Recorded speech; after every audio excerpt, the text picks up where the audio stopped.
একরাশ সাদা ধোঁয়া পেঁচা তুলোর মতো ঘরের ভেতর ঢুকলো।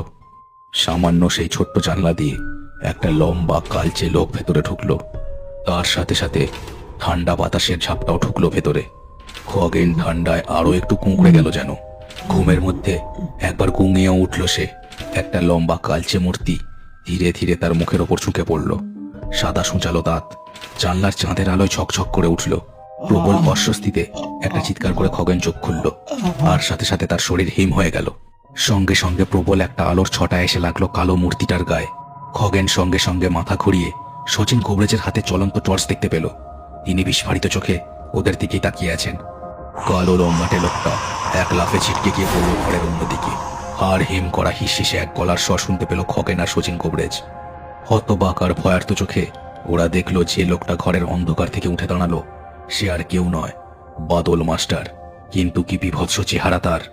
তার কালচে শরীরটা লম্বাটে হয়ে গেছে, মুখে ঠিক যেন বুনো জঙ্গলি কুকুরের মতো দাঁতের শাড়ি, চোখ দুটো লাল পুঁতির মতো আলো জ্বলছে। কে কে কে কি এই যে বাদল মাস্টার, তোমার এ কি অবস্থা? মূর্তিটা একবার দাঁত খিচিয়ে উঠল, তারপর হিস হিস করে সাপের মতো বলল, না, আমি বাদল মাস্টার নই। বাদল মাস্টার নামের কোনো মানুষেরই অস্তিত্ব নেই। আমি পিশাচ। মানুষের মনের অন্ধকার জমে জমেই আমার সৃষ্টি। যে সমাজ যত অন্ধকার, সে সমাজে তত আমার মতো পিশাচের বসবাস। তোদের মানুষের এই জগতে মিশে থাকার জন্য আমাদের তোদের মতোই দেহ ধারণ করতে হয়, বুঝলি? শচীন কবরেজ আর খগেন যেন পাথরের মতো বাদল মাস্টারের মতো দেখতে পিশাচের মুখ থেকে কথাগুলো শুনছিল। হঠাৎ একটা তীব্র আর্তনাদ করে শচীন কবরেজের দিকে তেড়ে গেল সে। শচীন কবরেজ ভয়ে চোখ দুটো বন্ধ করে ফেলেছিল। এমন সময় খগেনের যেন সম্বিত ফিরল। সে নিজের গায়ের ভুষো কম্বলটা তুলে ছুড়ে দিল বাদল মাস্টারের দিকে। কম্বলটা ঠিক জালের মতো বাদল মাস্টারের মাথাটা ঢেকে দিল। কবরেজ মশাই, কবরেজ মশাই, জলদি জলদি জলদি দৌড়ে বেরোন বাড়ি থেকে, জলদি! খগেনের কথায় কবরেজ দৌড় দিল দরজা লক্ষ্য করে। বাদল মাস্টার তখনও মাথার উপর থেকে কম্বলটা সরানোর আপ্রাণ চেষ্টা করছে। খগেন দৌড়ে আগেই বেরিয়ে গিয়েছিল। সে দ্রুত হাতে জানলাটা বাইরে থেকে বন্ধ করে দিল। কবরেজ মশাইও বাড়ির বাইরে বেরিয়ে বাড়ির মূল দরজাটা বন্ধ করে মোটা ছিটকিনেটা আটকে দিলেন। খগেন এবার ধীরে ধীরে সরে এলো জানলা থেকে। জানলার উপর ততক্ষণে দুমদুম আঘাত আর চিৎকার শোনা যাচ্ছিল। ও খগেন, কি হচ্ছে রে বা? আমার যে মাথা ঘুরছে, এ তো ভয়ানক কাণ্ড দেখে। কি হবে রে? এবার কোথায় যাব আমরা? আমরা কোথায় যাব? চলো চলো, আমরা আমরা আমরা গ্রামের অন্য লোকেদের ডেকে আনি। ততক্ষণে এই পিশাচটার বাড়ির বাইরে না আসতে পারলেই ভালো। ভগবান, ভগবান রক্ষে করো, গ্রামের সবাইকে রক্ষে করো। খগেনের কথাটা শেষ হলো না। শুকনো পাতার উপর খসখস শব্দ হলো। কেউ যেন ভয়ানক গতিতে দৌড়ে এলো তাদের দিকেই। শচীন কবরেজ আর খগেন পিছন ফিরে দেখলো তাদের পেছনে এসে দাঁড়ালো মৃদুল ঘোষের বাবা। তার অবস্থা এখন ভয়ানক। ও খগেন, এবার কোন দিকে যাব রে?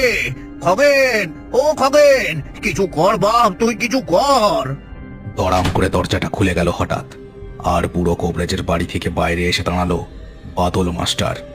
দুই পিশাচের মাঝে খগেন আর শচীন কবরেজ যেন কলে আটকা পড়া ইঁদুর। কোন দিকে যে যাবে কিছুই বুঝতে পারল না তারা। পালানোর পথ নেই।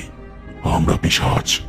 এই গ্রামের প্রতিটা মানুষকে যতক্ষণ না আমি পিশাচে পরিণত করছি, আমার লক্ষ্য পূরণ হবে না। সবার প্রথম যাকে কামড়েছিলাম তার দেহটা তোরা পুড়িয়ে দিলি। তাই তো ও পুরোটার উপর এবার আমি আমার নিজের নিয়ন্ত্রণ রেখেছি। আমি পিশাচ, ওই পুরোটাও তাই পিশাচ। আমরা পিশাচ, আমাদের একটাই সত্তা, এই দেখ। বাদল মাস্টার এ কথা বলে নিজের ঘাড়টা একদিকে কাত করল। ওরা অবাক হয়ে দেখল মৃদুল ঘোষালের বাপও ঘাড় একদিকে কাত করল। বাদল মাস্টার একটা হাত নাড়ল, মৃদুল ঘোষালের বাপও একটা হাত নাড়ল।